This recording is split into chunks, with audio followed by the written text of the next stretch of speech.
qui me parle, qui m'inspire, qui me conduit. Donne-moi un signe. Quelqu'un dit Amen. Qu'est-ce que lui répond l'ange de l'Éternel? Ne t'éloigne point d'ici, jusqu'à ce que je revienne auprès de toi. Ça, c'est ce que Gédéon dit. Que j'apporte mon offrande. Est-ce que quelqu'un dit Amen? Frères et sœurs, la révélation viendra à la véritable église. Seigneur, ne t'éloigne pas d'ici. Que je t'apporte d'abord mon offrande. Toi qui viens dans la maison de Dieu même sans offrande. Toi qui viens présenter une situation à Dieu sans présenter une offrande. Toi qui viens chercher la délivrance sans présenter d'offrande. Frère, il avait la révélation. Quelqu'un dit Amen. Toi qui viens à l'église sans présenter l'offrande à Dieu. Il dit Seigneur, attends d'abord ici. Montre-moi le signe. Si c'est toi qui me parles et si c'est toi qui veux m'envoyer, donne-moi un signe. Attends que je peux préparer mon offrande. L'offrande en nature. Tu es capable de venir donner la maison. La semence, tu n'as jamais fait. Dieu m'a demandé de mettre d'abord à côté le séminaire sur mariage et divorce. Parce que vous devez être bénis. Je me dis, mais les requêtes qui sont là, il me dit, mon serviteur, tu as mis ça à la chair pourquoi? Il dit, mais n'est-ce pas que tu m'as demandé de les mettre à la chair? Il me dit que non, je n'ai peut-être pas demandé seulement de mettre à la chair. Mais je t'ai demandé tout le temps que ce sera la chair. Tu dois prêcher sur la semence. Parce que à la fin de cette prédication, je vais répondre à chaque enveloppe qui est ici. C'est la vérité. Amen. Je vais répondre à chaque enveloppe qui est là. À chaque requête qui est là. Frère, il dit attends que je t'apporte mon offrande. Lisez. Et que je la dépose devant toi. Et que je la dépose devant toi. Et l'Éternel dit. L'Éternel dit quoi? Je resterai jusqu'à ce que tu reviennes. Je resterai jusqu'à ce que tu reviennes. Waouh, waouh, waouh, waouh, waouh, waouh. Parce qu'il veut voir un peu le fond que tu vas lui présenter. Amen. Tu t'es habitué depuis 2015. C'est le vieux billet de 500 que tu choisis pour présenter à Dieu. Change ça cette année. C'est ce que le Saint-Esprit me demande de te dire. La pièce que tu as préparée depuis vendredi, change ça. Parce que ta bénédiction ressemblera toujours aux pièces. C'est le temps. C'est la vérité. Est-ce que c'est la vérité? Je veux que tu sois béni. Et si je veux que tu sois béni, je dois t'apprendre quelles sont les lois de la bénédiction. Disons. Gédéon entra. Prépara un chevreau. Alléluia. Quand Elohim a entré chez Abraham, il dit à Eliezer, Sarah, allez regarder parmi le troupeau. Choisissez un faux gras qui est tordu et qui n'a pas de tache. Dans l'Ancien Testament, il a été formellement interdit de présenter une offrande à Dieu qui a une tache ou qui a un handicap. Parfois vous pleurez. Seigneur, Seigneur, pourquoi ceci m'arrive? Papa, pourquoi ceci m'arrive? Vous avez même déjà fait de Dieu un grand-père. Oh, à force de pleurer. Ma fille ne pleure plus. Mon fils ne pleure plus. Depuis là, il ne fait que suer les larmes. Mais c'est parce que tu ne comprends pas ce qu'il te dit. Amen. Tu n'as aucune révélation. Amen. Alléluia. Bien aimé, tout ce qui nous arrive, c'est pour la gloire de Dieu. Amen. Un jour, il y a un roi qui sortit pour aller à la chasse avec son maître de camp. Arrivé, pendant qu'il chassait, un géant tout s'est sorti de la brousse et est venu, ça a mordu le roi. Et quand l'aide de camp est venu pour saisir l'ours et pour empêcher qu'il tue le roi, bien aimé, il avait réussi à épargner la vie du roi. Mais le doigt du roi était resté dans le ventre de l'ours. Alléluia. Et quand il a écarté le roi, il dit, oh mon roi, Dieu est grand. Amen. Dieu est bon. Le roi s'est irrité. Moi, je viens de perdre mon doigt. Et toi, tu me dis que Dieu est bon. Ils ont entamé le chemin du retour.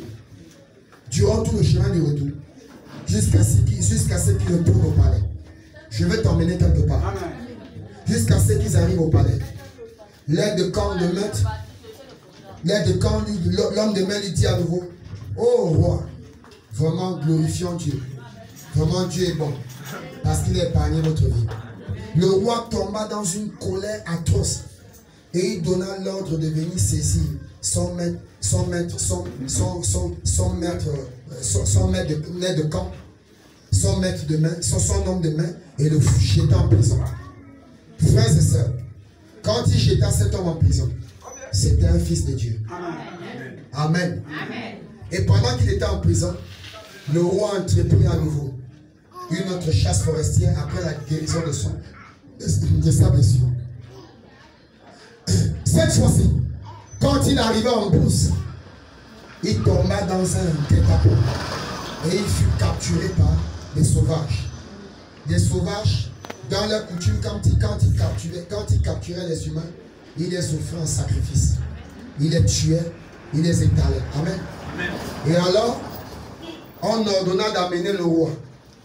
Quand ils amenaient le roi, il plaça le roi sur l'autel qu'ils avaient fabriqué, où il devait toujours mettre les sacrifices. Et au moment d'exécuter le roi, ils constatèrent qu'un doigt manquait. Amen. Ils ont dit détachez-le et renvoyez-le d'où il vient. Amen. Alléluia. Amen. Le roi est tombé à genoux. Il a commencé à pleurer. Et quand il retourna à son palais, amen, il cria haut et fort, allez me libérer mon homme de camp. Amen. Allez me libérer mon homme de main. Amen. Et quand l'homme de main sortit, il dit, oh roi, c'est quand il sortit, c'est le roi qui dit maintenant, mon homme de main, Dieu est bon. Amen. Il a épargné ma vie. Amen. Alléluia. Amen. Dieu est bon. Amen. Il a épargné ma vie. Amen, amen. Amen. L'homme de main lui posait la question, mais roi, pourquoi m'as-tu fait sortir? Il dit, je t'ai fait sortir. Amen. Parce que je devais perdre ma vie, mais à cause du doigt qui me manquait, amen, Dieu l'a épargné. Amen. À cause de l'handicap, Dieu l'a épargné. Amen. Alléluia. Amen. Et en retour aussi, il posa la question à son homme de main. Mais pourquoi? Il posa la question, pourquoi m'as-tu mis en prison durant tout ce temps? L'homme de main lui dit, Dieu est bon. Amen. Si je n'étais pas allé en prison, je t'aurais accompagné à la chasse. Amen. Et comme moi je n'ai pas d'handicap, peut-être que toi on devait te libérer, amen, mais moi je devais être tué. Amen. Tous les deux ont commencé à glorifier Dieu. L'épreuve que tu as, c'est peut-être un doigt qui te manque, mais il y a la gloire de Dieu dedans. La situation que tu vis, c'est peut-être un handicap, mais il y a le mystère de Dieu caché dedans. Le problème que tu es en train de traverser, c'est peut-être un doigt manquant, mais je te dis à cause de ce doigt manquant, les hommes peuvent t'oublier, mais Dieu ne t'a pas oublié. Dieu n'avait pas oublié Gédéon. Il dit, Gédéon, je te donne ainsi, je vais rester là jusqu'à ce que tu me présentes l'offrande. Et ce roi donna des offrandes et des offrandes et des offrandes à son homme de main. Pour glorifier le Dieu que cet homme de main priait. Est-ce que quelqu'un dit amen? Qu'est-ce que l'ange lui dit? Gédéon entra préparer un chevreau. Un chevreau. Et fit avec un épha de farine. Un épha de farine. Des pains sans levain. Des pains sans levain. Il mit la chair dans un panier. Et nous savons que la farine ici c'est le type du corps de Christ. Oui. Il mit la chair dans un panier. Dans un panier. Et le jus dans un pot. Et le jus dans un pot. Lui apporta sur le térébinthe. Frère, Branham dit, quand Elohim est descendu chez Abraham, alléluia. Premièrement, il a d'abord mangé. Il a bu le lait. Le bon lait frais. Et quand il était plein, il a commencé le dialogue avec Abraham. Cette année, tu dois d'abord servir Dieu avec tes pieds avant que Dieu commence à te regarder. Il dit à Abraham, mon ami, le langage avait changé. Au départ, c'est d'abord un visiteur. Abraham lui dit, Seigneur, mais après ils deviennent des amis tout à coup. Comment est-ce possible, frère? Si vous êtes l'ami de Dieu, il ne peut plus vous cacher ses secrets. Ce que ta famille est en train de compliquer dans le secret, il viendra te libérer. Ce que les sorciers sont en train de faire, il viendra te montrer ça. Parce que tu deviens son ami. Et Branham dit, quand la pierre de fer descend dans le cœur humain, alléluia, nous devenons une partie de Dieu. Et Dieu devient une partie de nous. Est-ce que quelqu'un dit amen? Est-ce que quelqu'un dit amen? Est-ce que quelqu'un dit amen? Et si tu es une partie de Dieu, oh, Abraham dit à Dieu, mais dis-moi un peu, tu peux faire quoi, Sodome? Je m'avais détruit. Comment ça? Tu commences à questionner Dieu. L'épouse, c'est que nous devons comprendre qui est Dieu. Parce qu'avec Dieu on parle. Avec Dieu on cause. Oh, pasteur, je ne sais pas prier. L'important n'est pas de murmurer les lèvres. L'important n'est pas de mettre 6 heures de temps. L'important c'est ce qui sort de ton cœur. L'important c'est ce que tu veux dire à Dieu. L'important c'est ce que tu as l'intention de dire à Dieu. Alléluia. Amen. Amen. Oh Abraham, je peux détruire Sodome. Si tu trouves 10 personnes, que feras-tu? Non, j'ai pas. Abraham descend à 6. Dieu dit non, je vais toujours parler. Il descend encore à 4. Amen. Dieu dit, je vais toujours parler. Alléluia. Il descend même à 3. Frère, regardez comment quand on devient l'ami de Dieu, Dieu peut descendre. Pour que lui et nous devenons un. Et nous livrer ses secrets. Qu'est-ce que nous attendons cette année pour être des héros? Or, Abraham l'avait placé en première place. Abraham n'a pas demandé à Sarah de préparer pour lui. Mais il a dit, prépare un veau gras pour l'Éternel. Cette église, cette année, doit avoir la révélation. Depuis le 1er décembre, Dieu n'a pas cessé de me parler. Il me dit, mon serviteur, mais je les ai déjà bénis. J'ai déjà béni le peuple qui est en face de toi. Mais ils n'ont pas de révélation pour saisir cette bénédiction. Demande-leur d'ouvrir grandement les yeux et de détacher leur cœur. Alléluia. Frères et sœurs, à cause d'un élu, Abraham, Dieu était dans l'obligation d'épargner Lot. Pourquoi? Parce qu'il s'était fait ami avec Abraham. Pourquoi? Parce qu'Abraham l'avait présenté des offrandes. Rien qu'en présentant l'offrande à Dieu, cela peut venir réveiller des problèmes. Dieu peut descendre à créer des problèmes que tu es en train de prier dessus depuis 5 ans. Ou bien qui sont dans ta famille depuis peut-être 15 ans. Alléluia. Dieu est descendu. Il dit quoi, Gédéon? Non, Gédéon lui dit. Prends la chair et les pains sans le vin. Oui. Pose-les sur ce rocher. Pose-les sur ce rocher. Et répands le jus. Alléluia. Oh, nous savons que Dieu, c'est un Dieu qui se révèle souvent sur le rocher. Un jour, Moïse dit à Dieu, Seigneur, je veux te voir. Il dit à Moïse, monte vers la montagne et place-toi dans le creux du rocher. Je passerai par là. Alléluia. Et Branham dit, quand Moïse s'est placé dans le creux du rocher, il a vu une ombre passer. Après, il pouvait voir le dos de Dieu. Alléluia. Après, il pouvait voir le dos de Dieu. Dieu avait répondu à sa prière. William Branham va plus loin. Il dit, pourquoi est-ce que Moïse avait vu le dos de Dieu? Parce que Dieu était en train de passer. Il allait vers un autre peuple. Dans un âge lointain. Qui ne devait pas voir son dos. Mais cette fois-ci, qui devait voir sa face. Qui devait voir son visage. Et ce peuple, c'est l'épouse de Christ. Nous n'avons pas vu le dos de Jésus. Mais nous avons vu Jésus-Christ lui-même. Dans la chair humaine. Un jour, William Branham, il dit, va à la montagne. Il dit, Seigneur, je veux te voir. Alléluia. Après avoir chassé, après avoir passé des moments terribles là-bas. Amen. Il y avait des serpents à sonnette qui étaient partout dans la montagne. Et il trouvait un serpent qui était mort. Or, dans cette zone-là, c'est une zone où il y avait toujours des vautours, les éperviers et les aigles qui tourneraient à chaque instant. Mais quand il repassait quelques jours après, il vit toujours la dépouille de ce serpent-là. Et Dieu le ramena dans une vision. Alléluia. Amen. Qu'il avait fait là où il se faisait mordre par une bête. Et Branham dit, tu as vu comment j'ai mis ton ennemi à terre? Voilà ton ennemi qui t'attendait à la montagne. Quand tu es l'ami de Dieu, il te montre les choses en avance.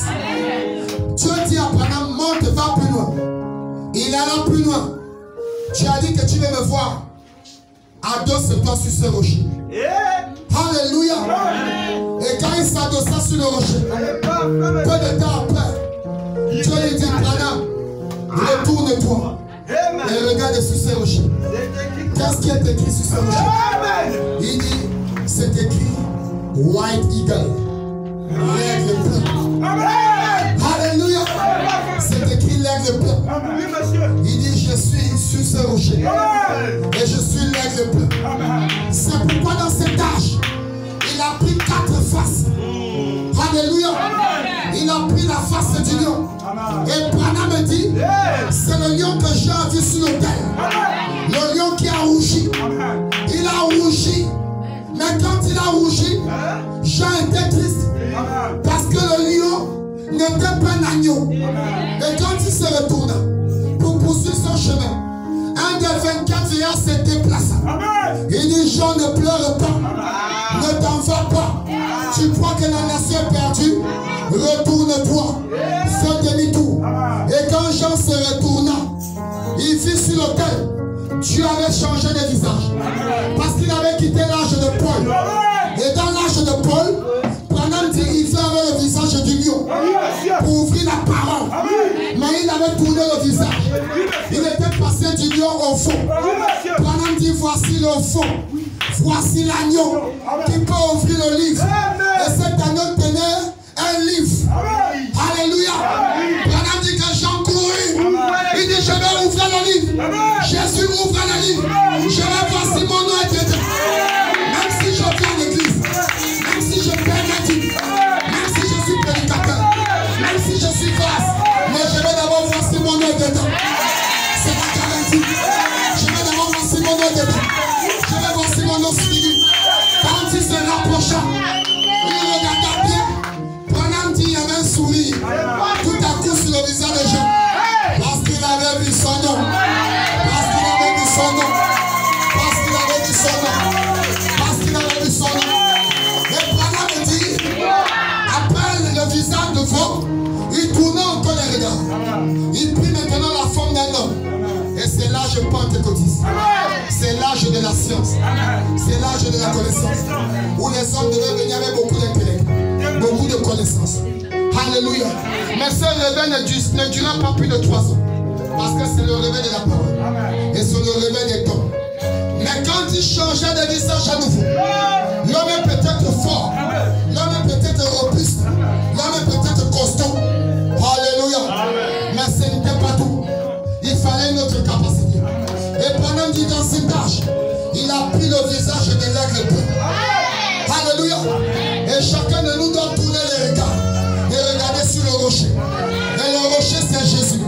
Et si tu regardes à Jésus, ton nom, tu le verras dedans. Tu verras ton nom sur le rocher. Tu verras ton nom sur le rocher. Frères et sœurs, Gédéon avait compris cela. Il a dit, je ne peux pas recevoir Dieu comme mon collègue de travail. Je ne peux pas recevoir Dieu comme mon commissaire de classe. Je ne peux même pas recevoir Dieu comme mon mari. Je dois recevoir Dieu comme Dieu. Parce qu'il est le créateur. Il est le Dieu alpha. Il est le Jéhovah Jireh. Il est le géant puissant. Il est le puissant conquérant. Il est le général des armées célestes. Il est Elohim. Il est le Melchisedec. C'est lui qui pourvoit tes besoins. Il est le Jéhovah Rapha. C'est lui qui guérit tes maladies. Il est le puissant guerrier. Il est le Jéhovah Sabaoth. C'est lui qui combat pour ton santé. Il est Elohim. C'est lui qui connaît la fin. Tes ennemis ne connaissent pas ta fin. Mais Jésus, il connaît déjà ta fin.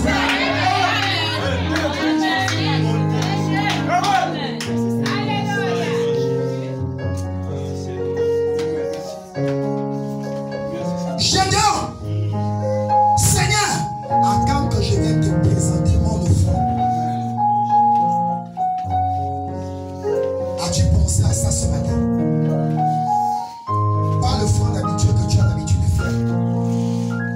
une offrande véritable, digne du Seigneur qui te donne le souffle de vie, digne du Dieu qui t'a fait grâce de croire à ces messages. On pataugeait tous dans la boue, on allait à l'église, mais on était tous des aveugles. On allait à l'église, mais nos vies ne prenaient aucune forme. On pouvait jeûner, prier, faire les jeûnes même de 7 jours, les jeûnes de 3 jours, Esther. Mais après, nos vies ne changeaient pas. Alléluia. Un jour, on posait la question à Jésus. Mais pourquoi tes disciples ne jeûnent-ils pas? Il dit, mais si je suis là, pourquoi mes enfants vont jeûner? Quand je partirai, ils prendront la relève. Eux aussi vont jeûner. C'est le temps que nous jeûnons pour notre nation. C'est le temps que nous jeûnons pour l'Église. Frères et sœurs, pour que tu sois meilleur en 2022, tu dois placer Jésus en première place. Tu dois donner la première place à Jésus. Branham dit il doit être la tour de contrôle. Quand vous allez à l'aéroport, il y a un endroit un peu élevé qu'on appelle la tour de contrôle. C'est à partir de là, il y a les écrans radars, il y a les satellites et tout. On peut détecter tous les avions qui circulent le périmètre à des millions, à des centaines de kilomètres. C'est la tour de contrôle. Ça veut dire que quand tu places Jésus à la tour de contrôle de ta vie, peu importe là où Satan est en train d'arriver, peu importe là où le mari de nuit sort, peu importe là où la sirène de côte sort, peu importe là où les sorcières sortent, Jésus les a déjà localisés. Jésus les a déjà localisés. Et il dit, ce n'est pas toi qui combats, mais moi-même j'irai à leur rencontre. Il dit, mon ange n'est pourchasseur, et mon ange ne frappera de la main droite. J'enverrai mon ange devant toi. Il te donnera la victoire. Devant les Amoréens. Tu as eu beaucoup d'Amoréens en 2021. Devant les Cananéens. Devant les Essiens. Devant les Jubisiens. Devant les Étiens. Et tu les vaincras. Tu les battras. Parce que je suis l'Éternel des armées qui combat pour les saints. Et ils auront toujours la victoire. Tu as déjà la victoire. En 2022. Mais place Jésus en premier. Si tu places Jésus en deuxième position, tu ne peux pas avoir l'assurance. Mets-le d'abord devant. Il est rentré chez la veuve de Sarepta. Il dit, femme, donne-moi à manger. Il lui manquait un pot de farine, juste un petit pain, juste une poignée et une cuillère d'huile. Oh Seigneur, j'ai bien la volonté de te donner. Mais ce bol que tu vois, quand je vais préparer ça, même si je mange avec mon enfant, sache que c'est la mort assurée. Parce qu'il n'y a plus rien du tout. Il y a la sécheresse. Les boutiques sont fermées. En semaine ici, on a parlé de l'huile et la lampe. Les 10 vierges sages. Les 10 vierges folles. Branham dit les vierges folles, quand elles ont entendu le cri de minuit. Et le cri de minuit, c'est l'ouverture du 7e jour. C'est le message du temps du soir. Elles ont couru aller vers les autres. Donnez-nous un peu votre huile. Et nous savons que l'huile ici dans la Bible a toujours typifié le Saint-Esprit. La femme, les vierges, ça allait dire. Mais l'huile est là. La quantité que nous avons. Cette portion-là, Branham, je ne peux pas la diviser. Alléluia. Cette quantité d'huile, c'est juste pour garder ma lampe allumée. Si on vous donne une partie, à un moment on risque de tomber dans l'obscurité. On ne peut pas vous donner ça. Allez donc chercher les boutiques et achetez. William Branham dit, les gens n'avaient pas compris les boutiques. Les boutiques, ce sont les églises. Et Branham dit, il y aura un âge, un temps, alléluia. Et c'est pour très bientôt. L'oppression écuménique. Les 10 vierges folles. Quand elles iront chercher les églises seront fermées. Quand elles sont allées acheter de l'huile, les boutiques étaient fermées. Et derrière l'époux, le fiancé est arrivé. Il a pris celles qui étaient restées fidèles, qui ont attendu leur Dieu, fidèlement. Elles sont rentrées dans la maison. Quand elles sont arrivées, ouvrez-nous. Seigneur, le Seigneur a même ouvert la porte. Et il a dit, vous, je ne vous connais pas. Retirez-vous de moi. Ouvrier d'iniquité. Mais papa, j'allais à l'église, non? Tu allais à l'église, mais tu as manqué de lui. Papa, je chantais, non? Tu chantais. Les anges descendaient. L'onction était dans la salle. Mais tu as manqué de lui. Je donnais les authentiques messages. Il dit même le diable aussi donne aussi des messages. Et des messages authentiques. Mais c'est un faux mot. C'est un faux prophète. C'est un esprit diabolique. C'est un esprit de la ruse. Tu n'as pas d'huile. Retire-toi de moi. Je prêchais ta parole. Le feu descendait. Le feu descendait. Mais est-ce que toi-même tu avais ce feu en toi? Alléluia. Frères et sœurs, elles sont revenues. La porte fermée. À cause de l'huile. Est-ce que quelqu'un dit amen? Et nous aussi, c'est le temps d'acheter. C'est le temps de chercher. Quand il y a encore possibilité. La Bible dit, Gédéon a porté dans le rocher. Et Dieu lui a dit, pose cela sur le rocher. Quand il a posé, oh, le feu est descendu. Voilà le signe. Voilà le signe que Gédéon voulait. Le feu est descendu. Cela a consumé le pain sans le vin, la viande et le jus. Dieu avait mangé. Et Gédéon avait reçu déjà la victoire. Frères et sœurs, la veuve de Sérepta a dit, Seigneur, c'est tout ce que j'ai. Le prophète dit, fais selon ce que ton cœur te dit. Je ne suis pas là pour te forcer. Je te présente la parole. Fais selon ce que ton cœur te dit. Et Branham me dit, un laïc est converti. Un laïc qui croit au message. Celui qui a reçu Dieu dans son cœur. Alléluia. L'église qui a la révélation doit soutenir l'œuvre de Dieu. Premièrement par sa vie. Je n'entends pas d'amen. C'est parce que beaucoup de gens ne payent pas leur dîme dans cette église. Et ça vous bloque. C'est le temps que je vous sorte tout. Parce que Dieu m'a dit cette année, tout le monde doit témoigner dans cette église. Comme la Sainte Cynthia ce matin. Il dit premièrement, c'est à cause de la vie. Deuxièmement, vous n'intercédez pas pour l'église. Troisièmement, vous manquez de présenter l'offrande à Dieu. Quatrièmement, vous devez répondre présent à l'église. Écoutez la parole. C'est dit de laïc, s'il a un problème dans l'église, Branham me dit, le pasteur de l'église doit soutenir ce genre de laïc. Parce qu'il répond aux critères. Il paye sa vie. Il donne les actions de grâce. Il adore le Seigneur. Il croit à l'évangile. Et il répond présent. Tu ne choisis pas seulement le dimanche. Tu ne prends pas le dimanche comme si toi tu es à la maison mercredi. Qu'est-ce que tu fais à la maison? Et avec ça, tu veux gagner en 2022. Tu ne peux pas être le meilleur. Commence à venir assister. Chaque jour que les boutiques sont ouvertes. L'église, c'est la boutique aujourd'hui. Viens écouter la parole. Viens acheter un petit. Jusqu'à ce que ton vase soit rempli. Alléluia. Jusqu'à ce que ton vase soit rempli. Chaque vendredi, viens écouter la sainte doctrine. Pour que ton vase soit rempli. Est-ce que je peux entendre un amen? Est-ce que je peux entendre un amen? Est-ce que je peux entendre un amen? Aussi longtemps que nous ne plaçons pas Christ devant. Frère, c'est fini. Il n'y a pas de victoire en 2022. Alléluia. Lisons ici. L'église est sa condition. Courant, filon. L'église est sa condition. Paragraphe 104 à 106. Bon, prenez d'abord. Prenez 71 d'abord rapidement. Allons-y rapidement. Vite. Est-ce que quelqu'un se sent bien?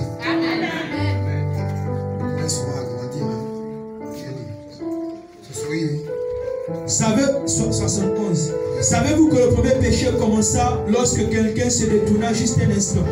Sais-tu que le travail que tu demandes, les terrains que tu vas acheter, la maison que tu veux construire, c'est bloqué parce que tu ne payes pas ta dîme? Lis. Saviez-vous cela? Sais-tu que l'argent que tu attends, les bénédictions que tu veux, le jour où on dit que c'est le dimanche d'offrande en nature, sais-tu que c'est à cause de ça que tu ne reçois rien? Parce que tu ne sèmes pas. C'est la vérité. Dis-moi. La Bible dit, Oui. Ève se détourna juste un moment pour entendre ce que Satan avait à lui dire. Très bien.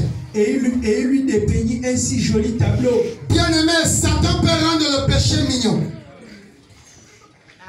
Il peut rendre le péché très séduisant. Mais il sait ce qu'il est en train de guetter en toi. Il sait ce qu'il veut récupérer. Cette année, ne lui laisse pas l'espace. Dis-lui, c'est terminé. Il n'y a pas d'espace. Même une petite fissure, il ne te laisse pas. Qu'elle constate réellement que c'était la vérité et elle écouta. Il a cru qu'il pouvait te détruire. Mais laisse-moi te dire, tu as déjà la victoire. C'est lui qui sera détruit. Et la seule chose que le diable veut que vous fassiez, oui, c'est simplement que vous vous détourniez quelques instants. Amen. Est-ce que quelqu'un dit Amen? Amen? Pas beaucoup de temps, juste quelques instants de distraction. C'est ce que Satan a besoin. Ça lui suffit pour frapper. Amen. Il peut vous peindre un tableau et vous dire alors, regarde un peu ici, tu sais frère, tu sais soeur, s'ils étaient des gens corrects, ils ne feraient pas ceci. Pasteur, le message est dur. Papa, la parole est dure. Je ne trouve pas le moyen de m'habiller. Branham me dit, il allait à Rome, le siège social de la prostitution en Europe. Il n'y a pas un pays où le taux de prostitution est élevé comme la Roumanie. Ce sont eux qui sont en tête de liste dans le domaine de la prostitution en Europe. Amen. Bien-aimé, dans un cimetière, c'était ce qu'on appelle ici, en fait, on célèbre souvent comme ici, la douceur. Tu vas encore partir. Tu vas encore partir. Hein? La douceur. La fête des morts. Et toi aussi, tu prépares la nourriture. Tu vas déposer à la mort. Mais Gédéon a eu la révélation de préparer la nourriture et de déposer à l'ange. Va déposer encore. Pendant qu'un autre va déposer la nourriture à l'ange, toi tu attends le jour de la douce pour montrer que tu es un cordon bleu. S'il faisait ça pour montrer que tu es la plus grande cuisinière. Ma tante, mon père, ma mère, elle était tout pour moi. Si elle était tout pour moi, il fallait l'accompagner. Il y a un jour que peu importe le degré de notre amour, c'est pourquoi Branham dit il y a une différence entre l'amour filéo et l'amour agapao. Laissez quelqu'un dire amen. Parce que l'amour humain, c'est pas l'amour de Dieu. Même si vous êtes mari et femme, même s'il y a le ndolo